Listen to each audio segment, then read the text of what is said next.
Party. की हालचाल बच्चा पार्टी। तो क्या आप एक ड्रॉपर स्टूडेंट हैं? तो ये वीडियो आपके लिए बहुत बहुत बहुत इंपॉर्टेंट होने वाला है, तो गलती से भी इस वीडियो को स्किप मत करना। इस वीडियो के अंदर हम बात करेंगे कि क्या ऐसी चीजें हैं जो ड्रॉपर्स के लिए बहुत इंपॉर्टेंट है। अगर उन चीजों पर अमल ना किया जाए तो ड्रॉपर से डॉक्टर बनने तक का सपना हमारा अधूरा ही रह जाता है। तो सबसे पहली बात, हम अगर थ्योरी सेक्शन की बात करें तो ड्रॉपर्स के लिए होनी चाहिए ड्रॉपर्स वाली खास तैयारी।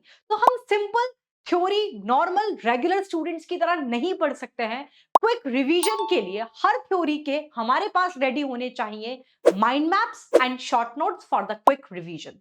दूसरी सबसे इंपॉर्टेंट बात, मैं एक एग्जांपल देती हूं। अगर दो बच्चे हैं, एक बच्चा मान लो 13 से 14 घंटे की पढ़ाई कर रहा है और दूसरा बच्चा है उसके स्टडी आवर्स कम है, 10 आवर्स के ही है, तो आपको लगेगा, और इफेक्टिविटी दोनों की बराबर है, कंसंट्रेशन दोनों का बराबर है, तो आपको लगेगा मैम सिलेक्शन होना चाहिए 13 टू 14 आवर पढ़ने वाले स्टूडेंट का, क्योंकि उसकी मेहनत ज्यादा है। भले इफेक्टिविटी दोनों की बराबर है, कंसंट्रेशन पावर दोनों का बराबर है, लेकिन अगर एक स्ट्रैटेजी में दोनों के अंतर है, जो 13 से 14 घंटे बच्चा पढ़ रहा है वो थ्योरी पर ज्यादा ध्यान दे रहा है, वो क्वेश्चन प्रैक्टिस कम कर रहा है, और दूसरा बच्चा जिसके पढ़ाई के आवर्स भले ही 10 से 12 घंटे हैं, लेकिन वो श्योर कर रहा है कि हर एक दिन उसे कम से कम 100 से 150 क्वेश्चन सॉल्व करने ही है विदाउट एनी फेलियर। तो आपको ये बात सुन के आश्चर्य बिल्कुल नहीं होना चाहिए, सिलेक्शन दूसरा बच्चा ही लेकर जाएगा। क्वेश्चन प्रैक्टिस बहुत बहुत बहुत इंपॉर्टेंट रोल प्ले करता है। बीइंग अ ड्रॉपर आपको खुद को भी एक कमी शायद महसूस हुई होगी कि आपने लास्ट ईयर थ्योरी भले ही बहुत अच्छे से पढ़ी, लेकिन इनसफिशिएंट क्वेश्चन प्रैक्टिस की वजह से आपका सिलेक्शन नहीं हुआ।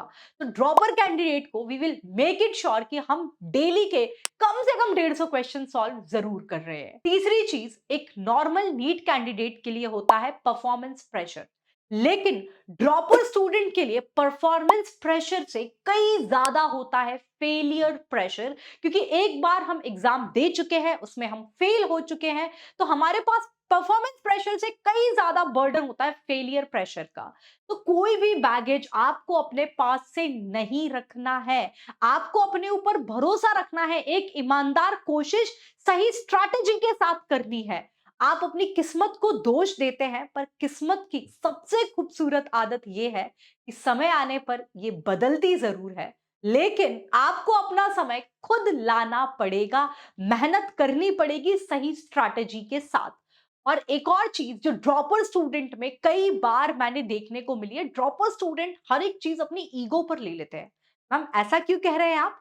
कोई क्वेश्चन के पीछे पड़ गए, ये लास्ट ईयर भी मुझसे सॉल्व नहीं होता, आधा आधा घंटा उस क्वेश्चन के ऊपर माथापच्ची करते रहते हैं। तो क्या ये हमारे लिए एक सही अप्रोच है? कुछ टॉपिक्स में जो हमें पसंद होते हैं, सो कॉल्ड हम इतना डीप में चले जाते हैं कि हम ऑलमोस्ट, हमारा मन करता है उस चैप्टर में पीएचडी कर लें, लेकिन ये बहुत ही रॉन्ग अप्रोच है, क्योंकि यहाँ पर हम नीट में कॉम्पिटिटिव एग्जाम की तैयारी कर रहे हैं। हमें मेडिकल कॉलेज में एक सीट चाहिए, हम पीएचडी करने के लिए यहाँ पर नहीं है। अननेसेसरीली किसी भी सब्जेक्ट में बहुत ज्यादा टाइम आपको नहीं देना है। अगर हम किसी क्वेश्चन में आधा घंटा लगा के हमने वो क्वेश्चन सॉल्व भी कर लिया और वो क्वेश्चन सही भी हो गया, तो भी वो आपका लिए फेलियर है, क्योंकि उस ड्यूरेशन में आप 10 से 15 क्वेश्चन सॉल्व कर सकते थे। तो ईगो पर नहीं लेना है, स्मार्ट स्ट्रैटेजी के साथ maximum question practice, theory with short notes, with road maps, with mind maps, और पर डे के 150 क्वेश्चन जरूर लगाएं। तो आप ड्रॉपर से लेकर डॉक्टर बनने तक का सफर अरे विहान के साथ मिलकर जरूर तय कर सकते हैं।